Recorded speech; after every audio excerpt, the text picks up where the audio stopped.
Good morning, it is Monday morning and I'm going to start our day to feed our sourdough starter. Today is the 6th day of feeding the sourdough starter, so this sourdough starter is 6 days old, and the way I feed it twice a day, try to be like 10-12 hours apart, so morning and evening feed. What I do 3 scoops of 1/8 of a cup of bread flour, so 3 times 1/8 of a cup, 1, 2, 3, and water. I use spring water, and that's 60 ml or 1/4 cup, 1/4 cup of water. And that's it. Basically, that's it. I'm going to give this a very good stir, and I can see now little bubbles forming, but my kitchen is not really warm. We still are, it is spring, like mid-March, but we had problem with heating, so it's quite cold in my kitchen, so I think it's gonna take a bit longer. My sourdough started to, to work on those bubbles, but never mind. So it's only a week old, so we've got a few more weeks before we can make our first sourdough bread. So I'm just gonna get a fork and a spoon, and I'm gonna give a very good mix. I don't want to see any dry flour, so a really good mix. And I've got this glass bowl in this little glass tray filled up with water, and cover it with this cloth what is also damp, because we don't want the sourdough starter to dry out. So what I do when I really mix this well, I cover this up.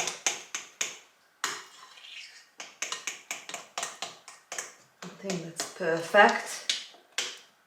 Right, I'll just put this quickly to the sink, and I'm just going to cover this back up, tuck it in nicely, make sure it's all tucked in, and I've also filled this up to the rim so it doesn't get, it's not gonna dry out, and that's it. My morning feed of the sourdough starter is done. The next one will be in the evening, and then Tuesday morning, Tuesday evening, so twice a day. I would like to show you how I make my homemade mayonnaise. The ingredients are, I use sunflower oil. I think I've got about 200 ml, yeah, roughly about 200 ml of sunflower oil. I'm going to put 1 farm fresh egg in. Next, I'm going to put, I've got this mixture of spices. So what I use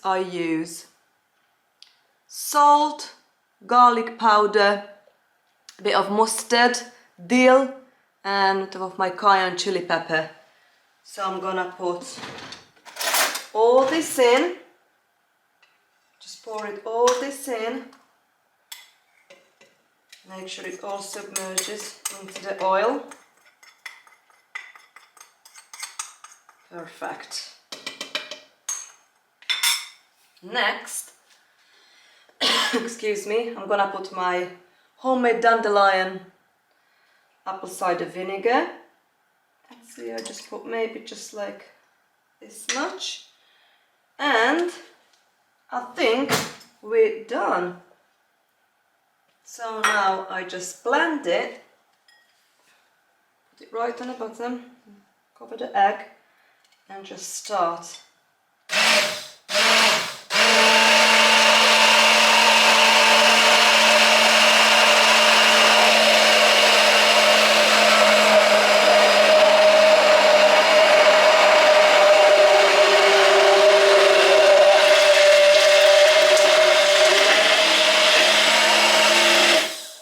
It's done!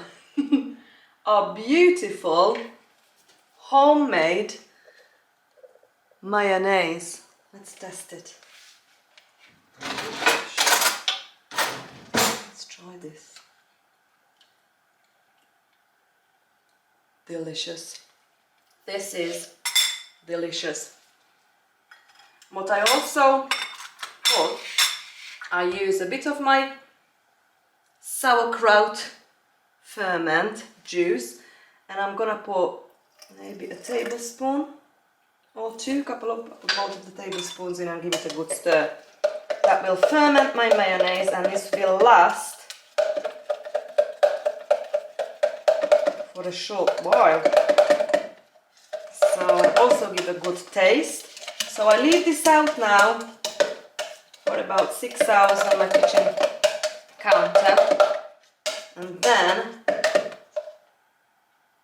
look, our homemade mayonnaise, it's done. A bit more test.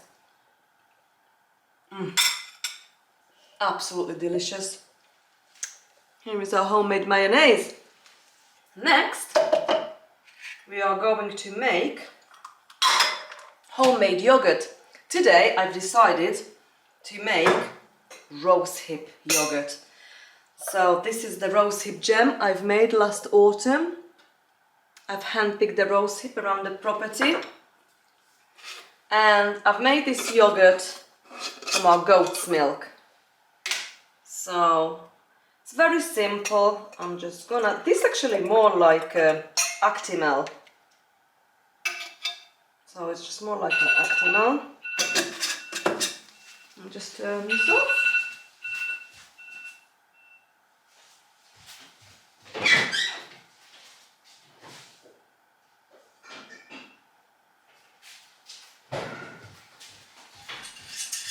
Sorry about that. I've decided to maybe have in this other jar.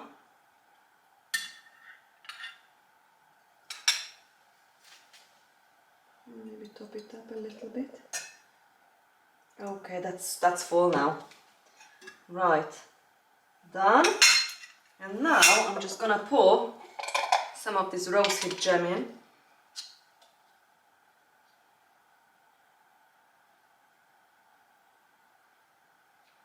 Okay, and give it a good stir. Our homemade rosehip jam, it's done.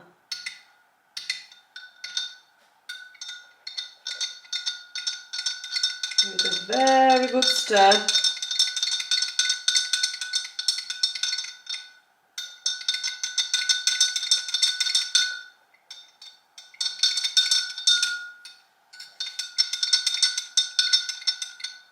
A bit too much. Okay, put a bit more jam. Just a bit more jam. Just a little bit. Give it a bit more colour. Okay. And give it another good stir. Make sure all that jam dissolves nicely in that yoghurt. Yeah, this is quite a runny one. But yeah, let's have a taste test. This is now really well combined. And pour it in this little glass. And let's try this. This is delicious. This is absolutely delicious. So that's it. We've got a homemade yogurt. But over it, not too much, maybe just like a few tablespoons. Very good mix. And let's try this.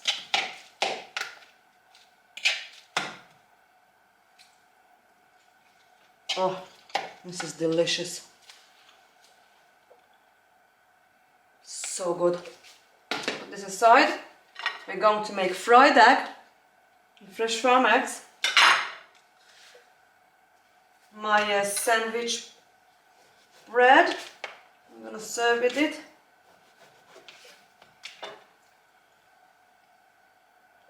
So that's it. What else we're going to use? Oh, and my homemade cheese, goat's cheese.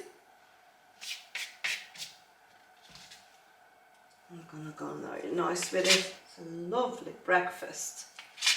Just give it like a few slices. Look at this. Lovely cheese. Homemade goat cheese. Put some herbs in there.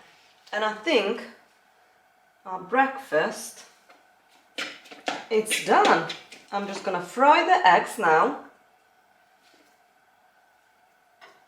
So you can imagine some fried eggs on this plate will make a delicious breakfast. Hi, welcome to the potting shed. It is Monday afternoon. We are going to sow some more seeds today. Outside is a bit, kind of weather. It's very windy today and it's raining. It's not cold, but it's, can you hear it? It is really, really windy.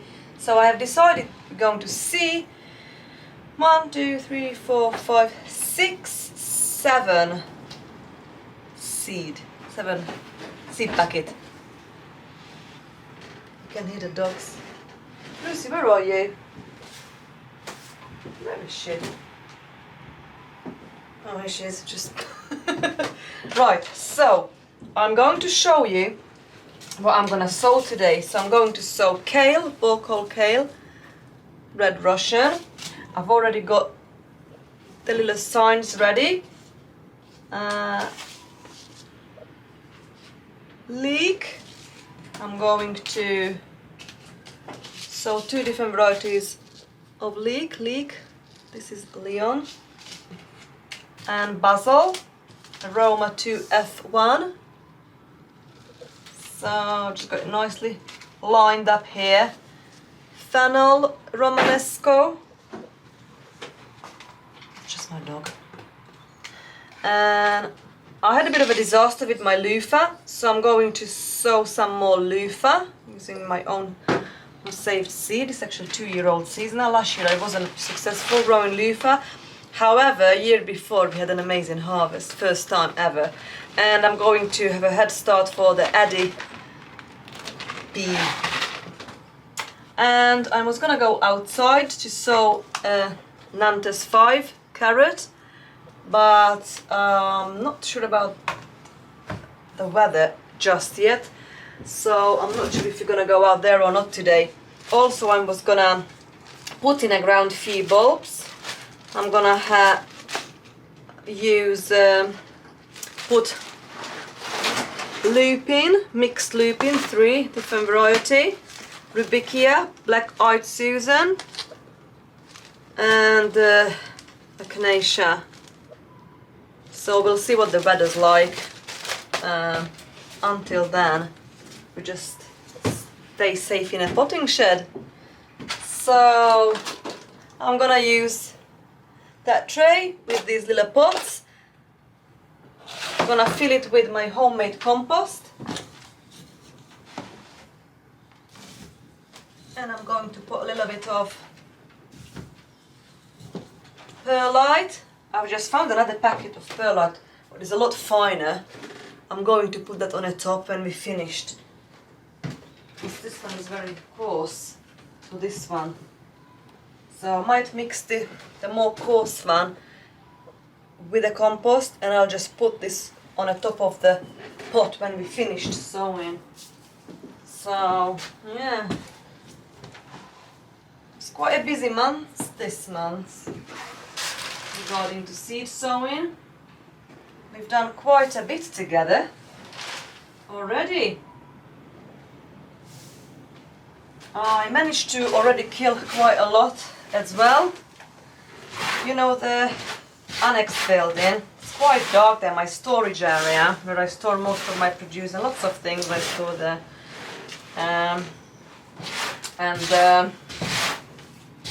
That's where I've got my big grow light, because I just didn't know where to put it. I knew it's not gonna be an ideal place because it's quite dark and cold in there, so that's not ideal when you want to grow seed. But I didn't know where else to put it. But I started to have some problems there, started to losing some plants, so we've decided to move that big grow light shelving unit to our conservatory. So it looks really good in there actually, and I think we're gonna have an amazing plants from now on. So I'm really happy about that. So we just fill these pots in right to the top. Right to the top, that's it, and push it down, push it down. I'm gonna put it back all in these little pots. So next we are going to give it good water. Wait a little bit. I'm going to put the signs, the labels to each pot, and then I'm gonna put the seeds in. We are working with lots of small seeds again today, so I just need to be really careful. Good soak. It's perfect. I like to put the labels in first, and then I just follow it with what's in the packet. So just put all the labels in the pots like that, and I'm gonna sow the seeds next. So I'm gonna start with kale, bourcole kale, red Russian. I love growing kale. It literally grows all year round. Obviously, I prefer the taste in the colder months. Because I've got loads, I'm just gonna acquire a bit. These are small seeds as well, like the carrot seeds. All the brassicas are very similar, a little round ball.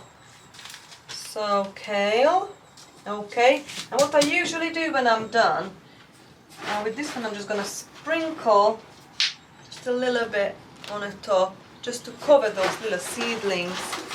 Not too much, just a little bit. Lucy, what are you doing?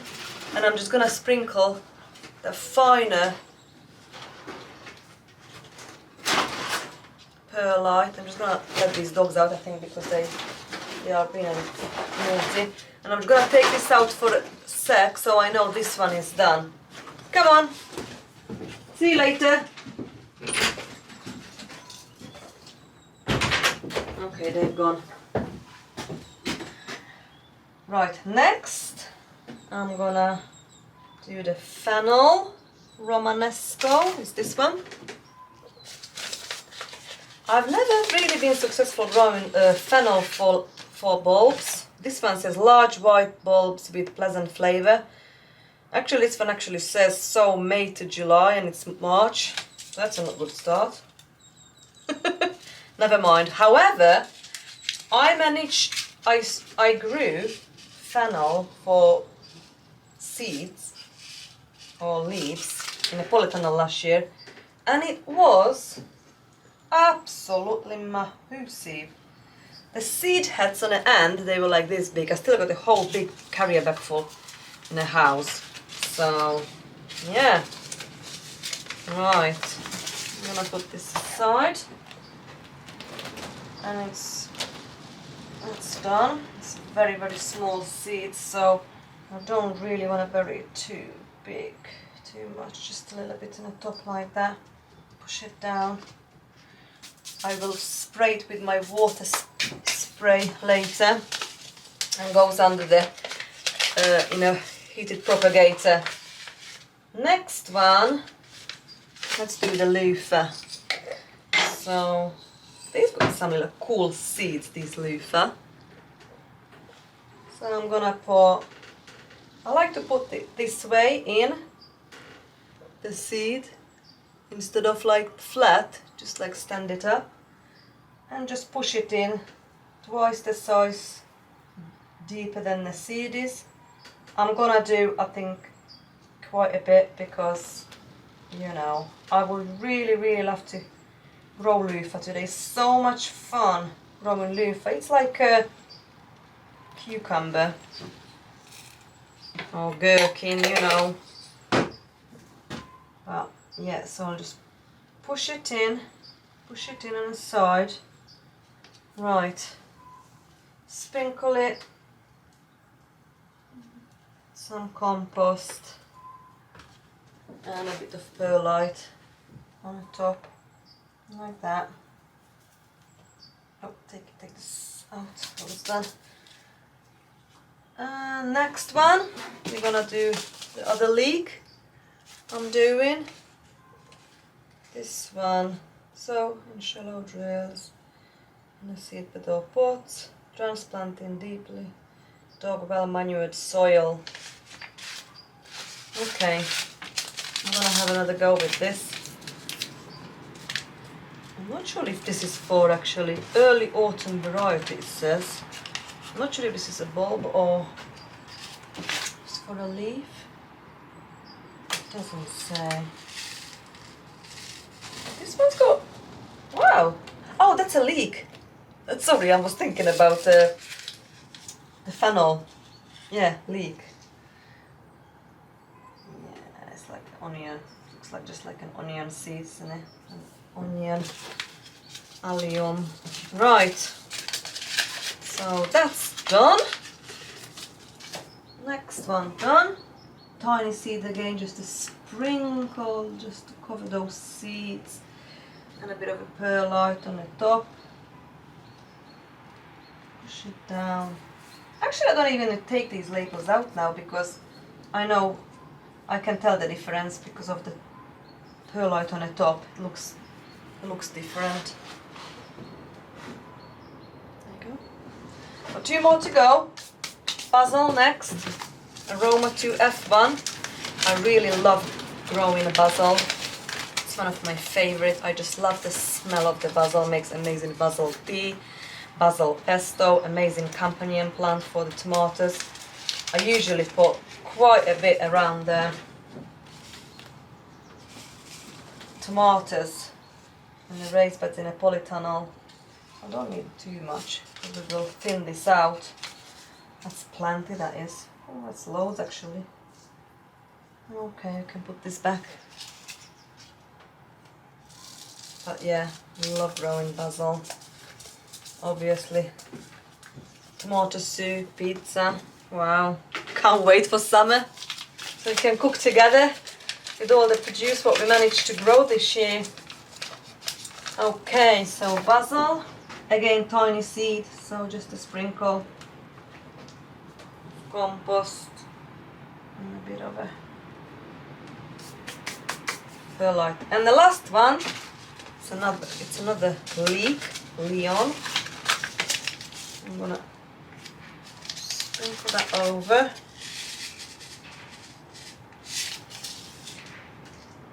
Like that. And it's all done. So as I've said before, it's sowing seeds. The seed sowing, that first step. Super easy and super quick. Perfect. All done. So I'm just gonna take this in a conservatory. That's done. And I go in a heated propagator on a windowsill. And the waiting game is gonna start. Right. Next, I'm going to put, I think, the peas in here. You don't really have to sow peas inside, but as a head start for me, because the area where I live, we've got so much birds in here. I've got no chance with the birds. Soon the peas, actually, before the birds, I've got the mice problem and the rodents. They take the peas out before it sprouts, and when it sprouted, just a little green comes out of the ground, then birds are the problem. So they just pull it out. And I keep pushing it back, and oh, it's just, honestly, I've just found it, for me it's just easier to take that extra step and just give like a head start, like here, start it in pots, and then when they're about a good few inches tall, I'll just plant them out. They've got an established root system, and it will take for the birds a bit more effort to pull that out. Oh, what have I got in here on me? I don't know, that was. Just felt something. Maybe I've done here. Bees. Actually, my crazy bees are out in this weather. Pollen, what goes in, it's just unbelievable. Honestly. Hey, I'm so happy about it. I cannot wait for the first bee inspection. Hopefully, won't be long. Okay. Right. All done. Good soak. Oh, the sun's out now. How lovely. Should have got plants in a greenhouse as well. I might do my garden in a greenhouse. Polytunnel tour for March soon. It's really March now. Right, that is wonderful. Okay.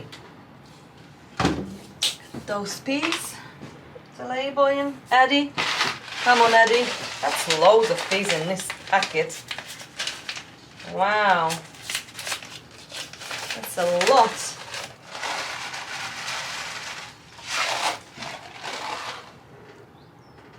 I like working with peas because it's a big seed, so we just push it in twice, as deep as the pea itself. And I love growing peas as well. I like growing actually the purple pea. I can't pronounce the variety, something B, because it looks amazing. The flowers are all different colors. Like this normal pea, the garden pea, got white flowers and green pods. Like the purple pea, obviously got purple pods, green bean inside, but the flowers are all different colors again. But last year I had a very bad pea year. It was full of maggots. So I'm just hoping that this year I'm going to have a better pea year, pea harvest, because now I've got the freeze dryer. I love experimenting with my freeze dryer to freeze peas. I've learned how to can pea as well. Obviously you can always freeze it. The best is obviously fresh eating. Eat as much as you can when it's in season. Ham and pea soup, pea roast dinners. Oh gosh, cannot wait. Also I love growing sugar snap pea, what I've just put out yesterday in the tunnel raised bed. I am not sure about that. I've been out this morning. I've just done it yesterday, and already a few have been already up on top of the ground, so somebody is there already digging it up. But I just always give it a chance and experiment. But yeah, I like to have these backup plans, so I've done a few of the sugar snap as well in a greenhouse, as a, you know, just in case I lose all over there outside. So I bought lots of pea packets this year, and I think maybe 2 more. I think I've missed 2 in here. I think it's all done. Right, so I'm just gonna push it in twice as deep as the pea is. Cover it back up with some more compost and sprinkle some perlite on the top. And because these are big seeds, I can just give another soak. And this one probably I'm not gonna put on the heat mat. I just leave it now. I just leave this in a greenhouse, to be honest. We're gonna have a few frosty cold nights, but the Thursday onwards it's looking frost-free for a while, so fingers crossed. There you go. Just chop it in like that. Maybe a bit of a sprinkle of perlite. It's like cooking, honestly. I love this. It's like baking. Right. Okay, and we've done it. I'm gonna get some more water.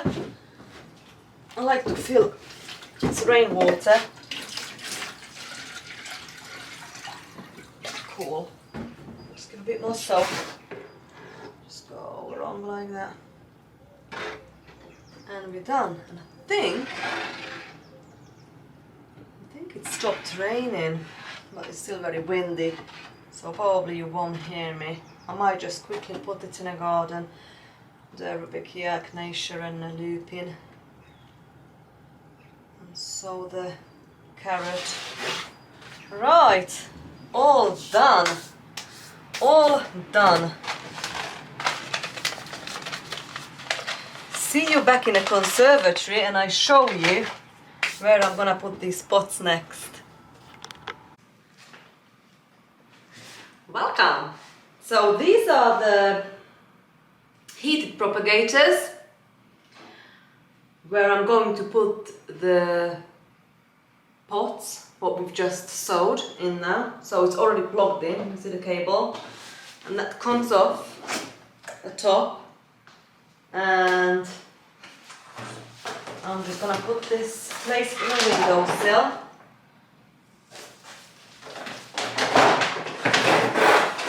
Get the pots, what we've just done, and I'm gonna place the little pots inside there, because that's gonna be nice and warm. Encourage the seedling to sprout. I can just perfectly fit the pots in here. Okay, all the leftovers will go. Oh, I've got plant. Oops, don't break it. Yes. Okay, now we can cover it with the plastic cover, and it's called done. So this is now done until it germinates. When it's gonna start growing, I just turn the heat off, take the cover off, and I leave it probably in a windowsill here until I think they need to get separated. Now these are the shelving units, my big grow light system. So that's what we've just moved from the annex to my conservatory, so it's in here now. And I'm so happy about this. So the setup is in here. It's not perfect still, but this is a lot better place for it now than in the annex. I've got all this light. It's fairly warm in here. It's not too warm, but these are the lights. So I've got 3 rows, 1, 2, 3, and I just love it. Also, I've got the smaller version in that corner of grow lights. It's quite full at the moment. I'm growing all sorts in there. So yeah, I really hope that you enjoyed my video. I know I need to get better in this editing, but yeah, thank you so much for being here with me. And the whole reason I'm doing is to inspire, to encourage each other, you know, learn from each other about this beautiful world of gardening. So, see you soon. Bye bye.